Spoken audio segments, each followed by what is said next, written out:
Alright, Shalom, Shalom, Israel. First and foremost, I want to give all honor, glory, and praises unto YAHAWAH, YAHAWASHI, double honors to the elders and apostles of Great Millstone. And Shalom to my AHPARYAM who are diligently waiting to be delivered from this final captivity. This is Brother Kawakab coming at you with another lesson. Salakia, today I'm using a different phone or a different camera, whatever you want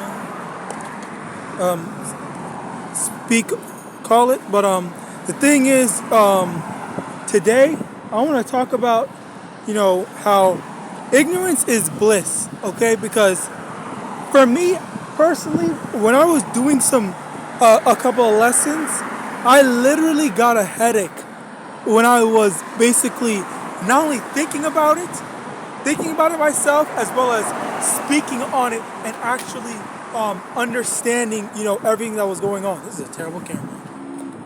And, speaking on everything that was going on, all right?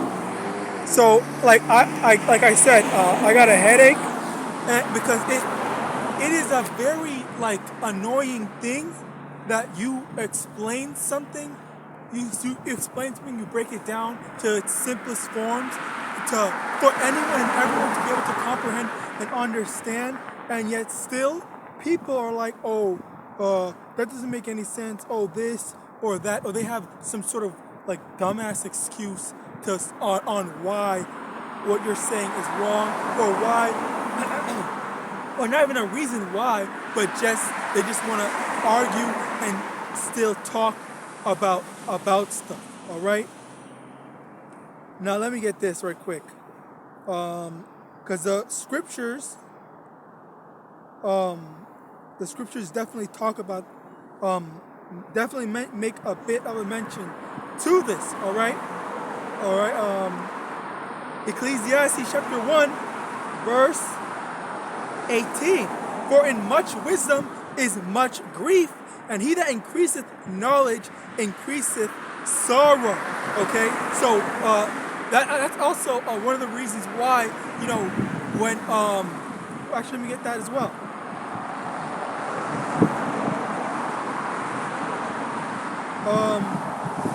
What's it called? Surely,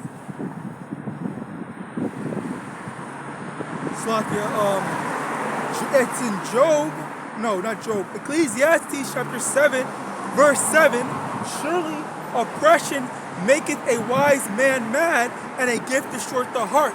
Okay, so it says surely oppression maketh a wise man mad. Okay, in that sense, we see as we are, going through oppression ourselves, and we see, oppression happening not only just to us but to our people. Okay, and we see that this is an injustice, and we have, complaints about it. We see and we complain about it, and then people,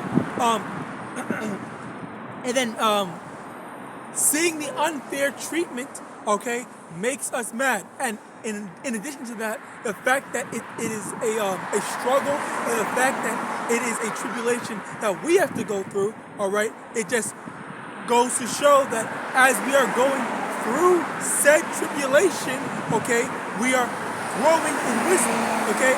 That is primarily another analogy, okay, or an analogy to support that is, for example, you learn more through your losses than you do through your wins. Because if you are, say, for example, you're playing a video game, all right? If you just keep on winning and winning, then you're not really learning much, because you're just doing the same. You could be doing something brain dead, like you're pressing one button the whole time, and then you're just winning, okay? You're not really learning, okay, well, what do I do when I'm in disadvantage? What do I do when I'm in this position, or whatever, okay? Because you're not going to learn that, because you don't need to, okay? You're always just going to be in an advantageous situation to the point where you have no need to learn. So, as a result, because if you are losing, you're able to, okay, this doesn't work at this specific time. Let me change it up. Let me adapt and do X, Y, and Z. Okay. So, which is why And also, that's another thing. I don't want to make it too much about video games, but for what I've seen in video games online, when I'm playing online video games, is people are afraid of showing their win to loss ratio. Okay, basically, if you have like a 50% loss ratio, then okay, they hide that. They hide it. They don't want people to see. Oh, I lost out of 6,000 times. I'm only ranked diamond or whatever, but I'm only ranked diamond, and I had 6,000 games and I had 3,000 wins. Okay, so the thing about that is, like, the losses, it partially tells a story on how far you've come. Okay, the fact that you keep on going, regardless of the fact that you've lost so many times. Okay, and that's making you stronger. That's making you better, improve in every sense. Okay, you take those losses, you review. Okay, what did I do wrong? What can I do better next time? How do I improve and whatnot? And then that's where you go. And when you get to a certain point, when you get to someone who say has a better win ratio, okay, then they might have the better win ratio and less games played. But the thing is, because you have such a big experience, more experience, and you've been willing to lose so many times, okay, and you take those losses and you learn from them, all right. Then when these people that have better win ratios play you, okay, then yeah, they might be good because they're winning, but at the same time, you're putting up a fight or you're winning because of all those losses that you had. And in that same sense, we can translate that onto just basically real life, okay? Because all the bad experiences that we had to go through, but we're taking all that badness, and now like, say for example, okay, you're in a bad spot, you don't know what to do, you're strapped for cash, you have rent due in a few days. Now you're like, oh my god, I don't know what to do. And then as you're going through that, you're trying to find a solution. All right, if you find a solution, or if you find a solution too late, or whatever happens, the fact that you went through it, you say, okay, so now that I went through that, and now that I know, okay, for next time I can plan accordingly. Okay, so again, as the scriptures have said, okay, he that increases in sorrow increases in knowledge. Okay, because all the bad experiences that you went through, because you didn't want to, because you accepted it and you don't want to go through it again. All right, you adapt, you evolved into becoming able to handling said situations. All right, which YAHAWASHI and we are able to do that, because, and I did a video not too long ago entitled we have to go through good times. Okay, and if you are relatively older, I guess like older than 23, because I think that's it was back in the 90s, I think. There was a TV show called Good Times, where it was about a poor black family, going through all their struggles and whatnot. Okay, and the show was ironically called Good Times because it's bad times. All right, I remember because one example for me, an anecdote I guess I'll say, is when for example, a lot of people right today, we all need electricity. Like, I need electricity. I'm always doing something that involves some sort of electricity. All right. Even this is electricity right now. When I'm usually on my computer,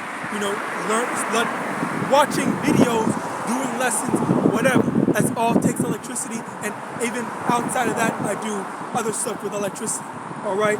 So one of the things is, there was a time where there was I think a tornado in my area that just knocked out the entire neighborhood's electricity. Like, nobody had electricity. Okay, everyone was just in the dark, and all all we had was just each other. We just had our family, like we're just and killing time because they said in like a week or so they're gonna bring the electricity back. Okay, and in that time, while it wasn't, it might not have been the best time, but it's a fond memory because I don't even know why, but just it's just ingrained in my mind. It was a fond memory that outside of being on electricity and whatnot, we had not only we had each other, we enjoyed our free time, but like it was a bad time turned into experience. Okay, so now we know. Okay, now we know what to do. Get a generator next time and whatnot. Even though we don't have a generator now, you get the point. All right. Now another thing I wanted to talk to you about, I wanted to speak on, was people killing the meaning of words. All right. There are words like simp, okay, sigma, hero, and thick, okay, or like the thick women. Sigma as in like those, like they say there's alpha male, beta male, and then sigma male. There's heroes, like what people call a hero, and then there's simp. So first things first, I guess the easiest one, thick, okay, thick for thick women. All right, people call women like, I guess, fucking Lizzo thick instead of what she actually is, which is morbidly obese. She is fucking fat as fuck. All right. I'm not trying to slack you. I want to watch what I'm saying because I'm not trying to promote any type of unhealthy lifestyle. All right. I think a thick woman can look good. All right, but there's a difference between obese, fat, and thick. All right, thick is more along the lines of like a bit chubby. Okay, and that is okay some of the time. But I'm not trying to say that to promote, because that's a big problem in the so-called black community. You have so-called black women that are just straight up fat, okay, and calling themselves thick or BBWs and all that stuff. I am absolutely against that, okay? I would rather have none of our women fat or thick or whatever, and have you all believing that only thin, slim is good, than come out here and just say, oh, thick is okay. But because maybe in some way it's okay, but the main thing that I was trying to get at is the fact that you have Esau who always fucking just straight up ruins stuff. Okay, he ruins everything, all the trends, all the things. If Jake invents something or comes up with something, Esau will come out here and kill that shit faster than he killed a lot of our people back in the day or whatever. All right. Now, so yeah, basically, they're taking these words and just slapping it on literally anything. All right. Next thing I want to, hero, Slakia. Now let me tell you, because this has been a gripe of mine even before I came into the truth. Okay, these jackasses will call any. As a matter of fact, it was on a cartoon before how they spoke about or complained about. They call anybody a hero. Okay. It was on the Grim Adventures of Billy and Mandy.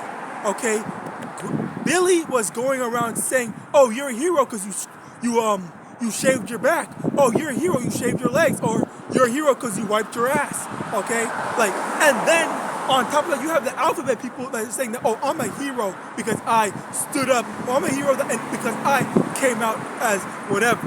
Okay, so this is the type of stuff that they are doing. Okay, they're perverting these words. All right, and it also it's also in being called a Christian. Okay, they pervert being a follower of YAHAWASHI, all right, into something that it's not.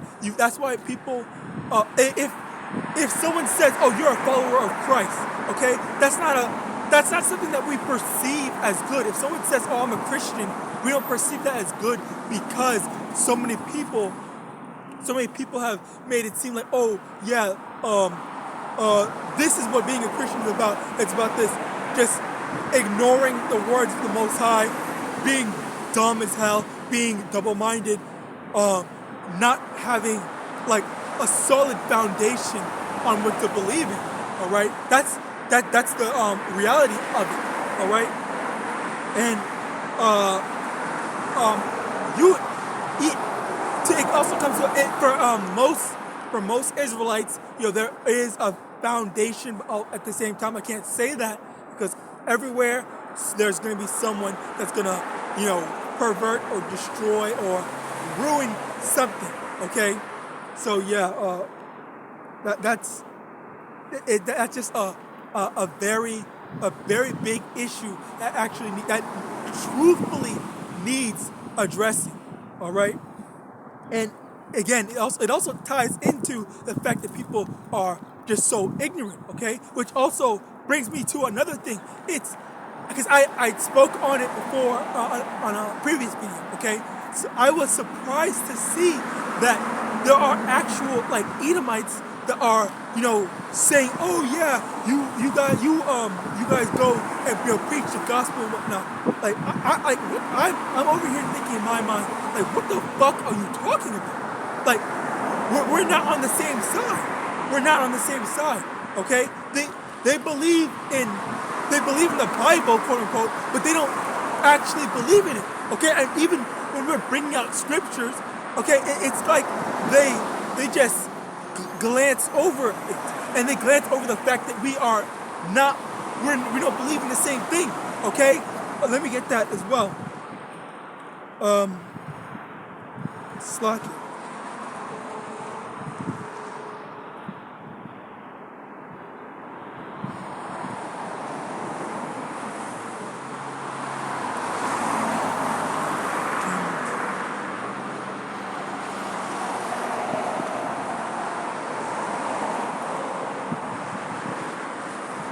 it. Bear with me 1 second. Amos chapter 3, verse 3. Can two walk together except they be agreed? Okay? So if we don't agree on the same thing, we fundamentally believe that the so-called white man is Esau. Okay? He's from the bloodline of Esau Edom. All right? And as a result, we're not hand in hand with them. Okay, they are our enemies, and especially because they put us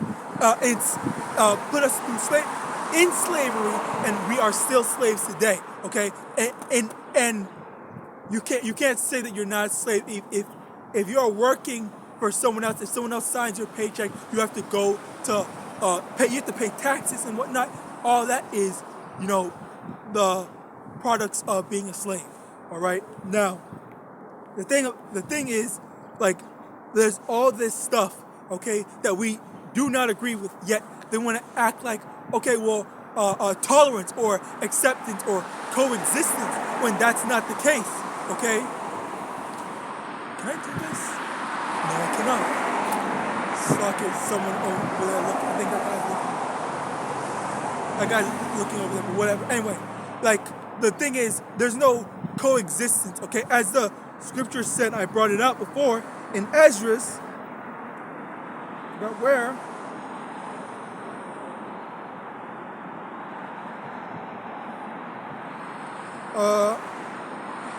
So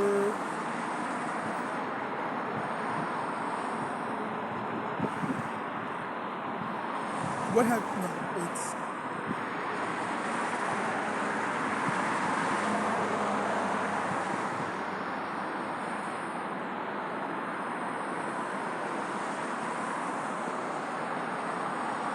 Slovakia,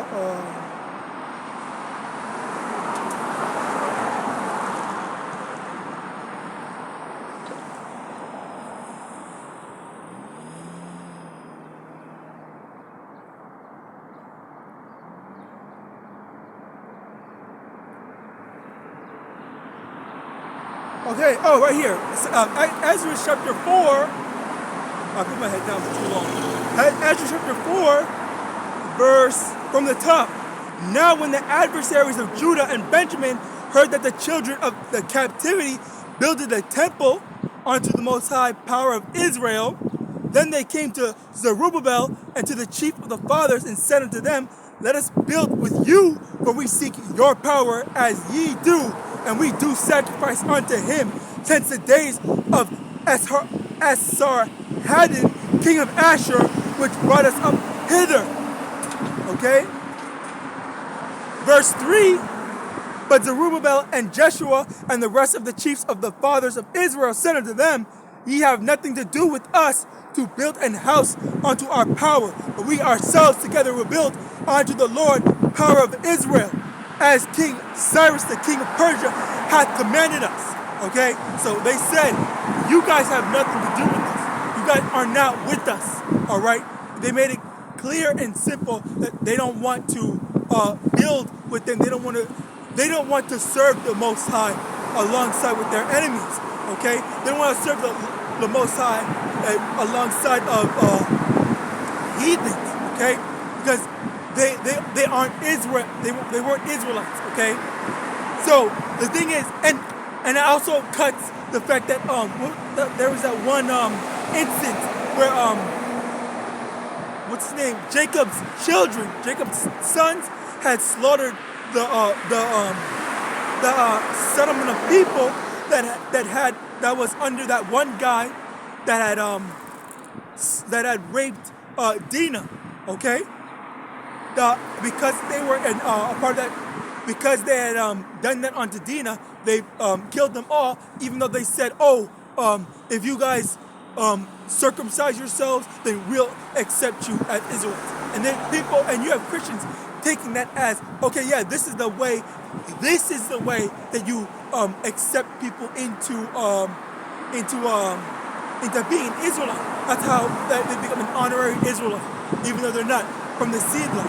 And that's wrong, because they all died.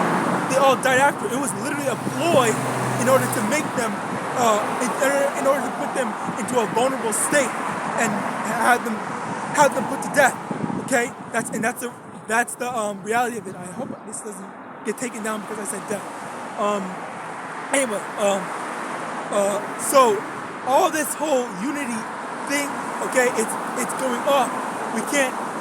How can we say we agree with each other? How can we walk together if we don't agree? Okay, our foundation is completely different. All right, it's just off. And then on top of that, you also have Israelite groups. We can't just go with any Israelite groups just because we're Israelites. Okay, and that's another thing that's just off. You can't just accept anyone just because they believe in the Most High. You can't accept anyone just because they believe in God. You can't accept everyone just because they are monotheistic. You can't accept everyone because they believe in God. You can't accept anyone just because they believe in Yahawah. You can't just accept anyone just because they are Hebrew Israelites. Okay, you have to. Everything has to fall into place. You have to agree with everything. Okay, it's one doctrine, not multiple doctrines, but different subsections. Okay, it's just one. All right, and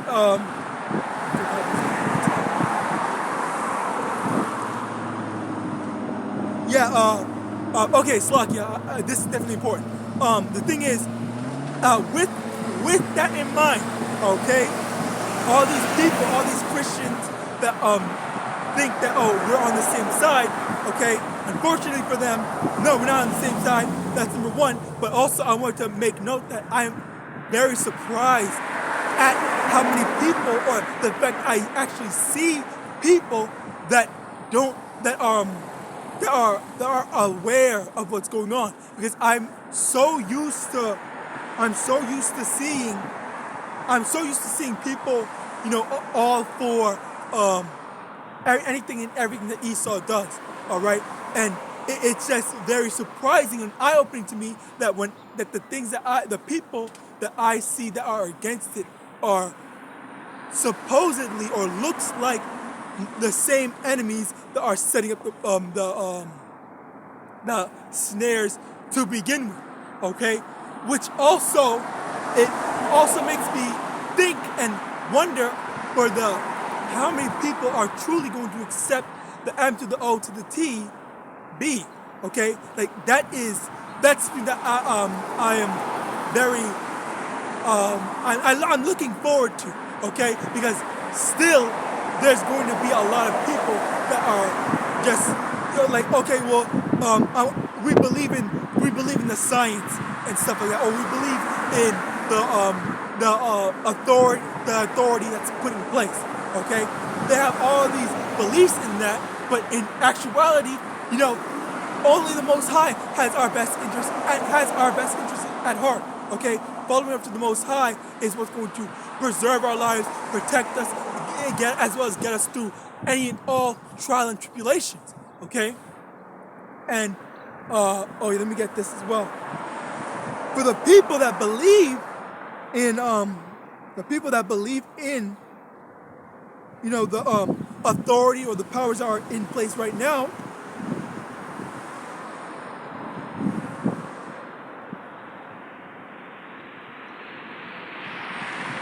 Second Thessalonians